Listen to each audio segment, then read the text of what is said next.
بسم الله الرحمن الرحيم والصلاة والسلام على أشرف المرسلين. السلام عليكم. Bonjour tout le monde.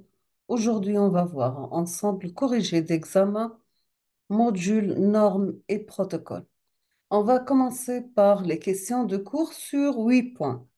La première question, quelle est la différence entre une norme et un protocole en télécommunication? Quelle est la différence entre une norme et un protocole en télécommunication?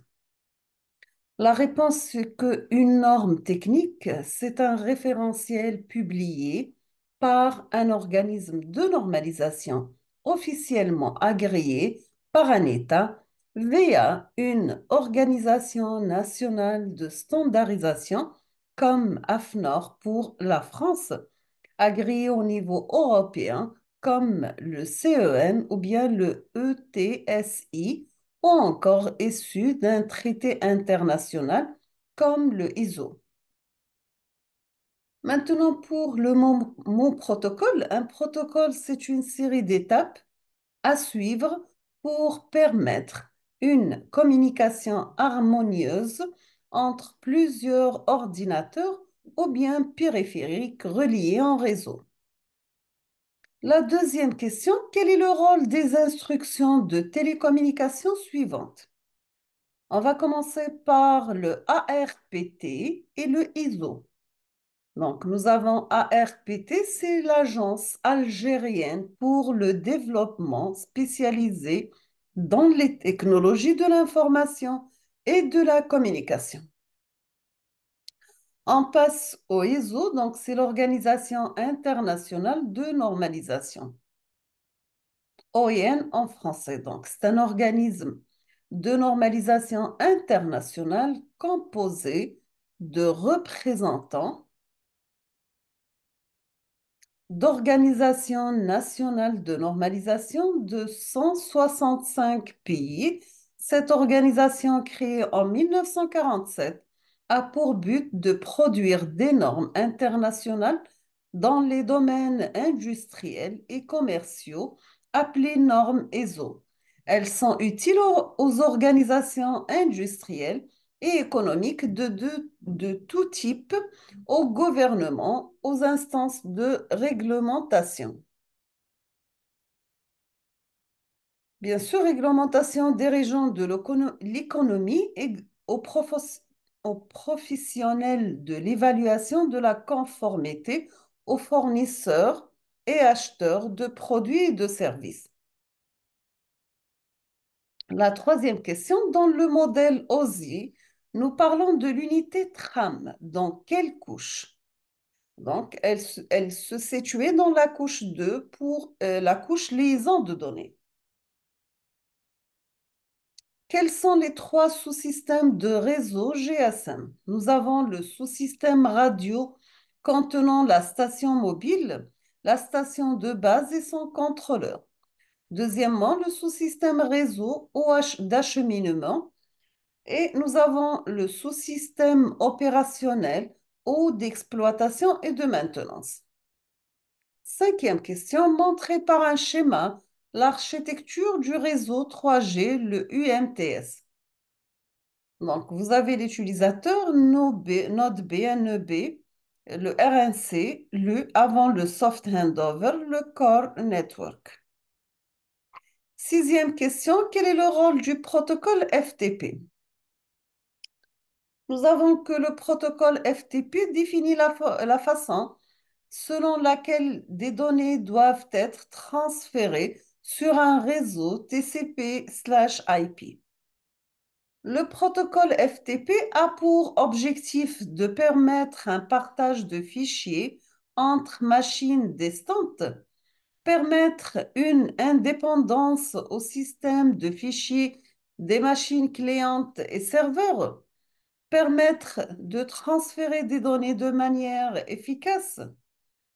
La septième question, quelle est la différence entre le protocole POP et EMAP? Nous avons le protocole POP, donc c'est Post Office Protocol, qu'on peut traduire par protocole de bureau de poste, permet, comme son nom l'indiquait, d'aller récupérer son courrier sur un serveur distant, c'est bien le serveur POP.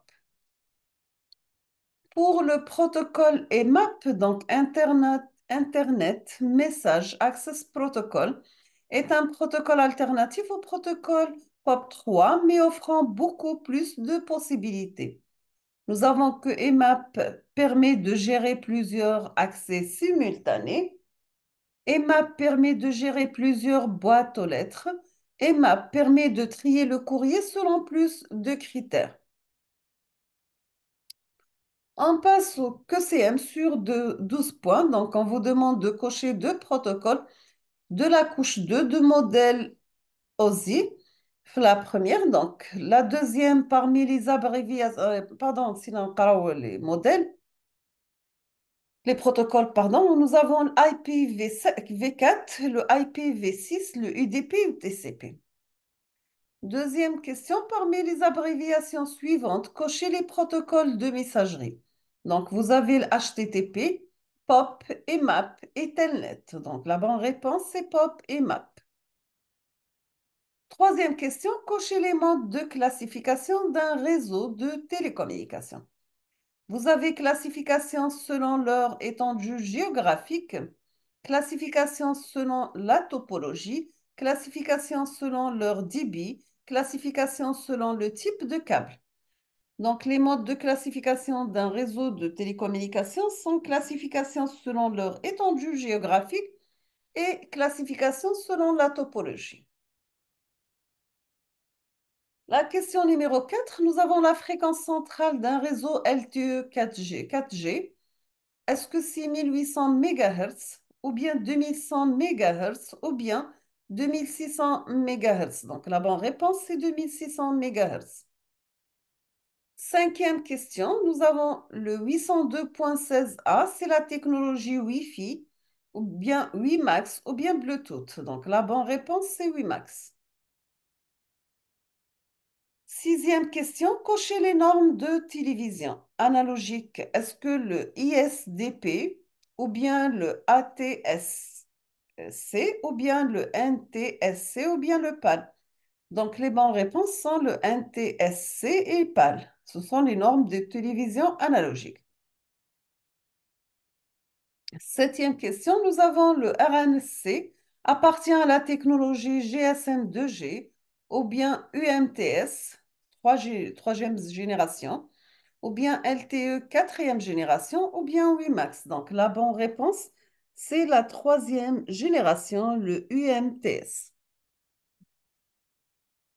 On passe la question numéro 8. Nous avons l'anode B, c'est une émetteur-récepteur pilotant une ou plusieurs cellules, ou bien contrôleur gère une ou plusieurs stations, ou bien c'est la passerelle vers les réseaux externes à l'opérateur.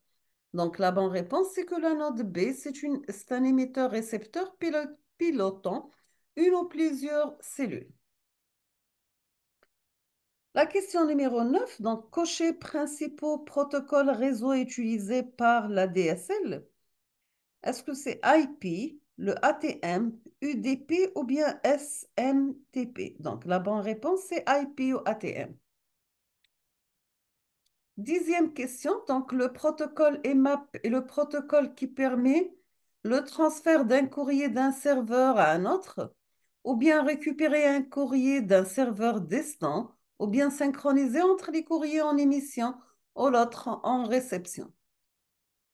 La bonne réponse, c'est que le protocole EMAP, c'est le protocole qui permet de récupérer un courrier d'un serveur distant et synchroniser entre les courriers en émission et les autres en réception. Nous sommes arrivés à la fin de ce sujet. Je vous remercie infiniment pour votre attention et à la prochaine vidéo, Inch'Allah. Je vous souhaite bonne chance et beaucoup de succès, Inch'Allah.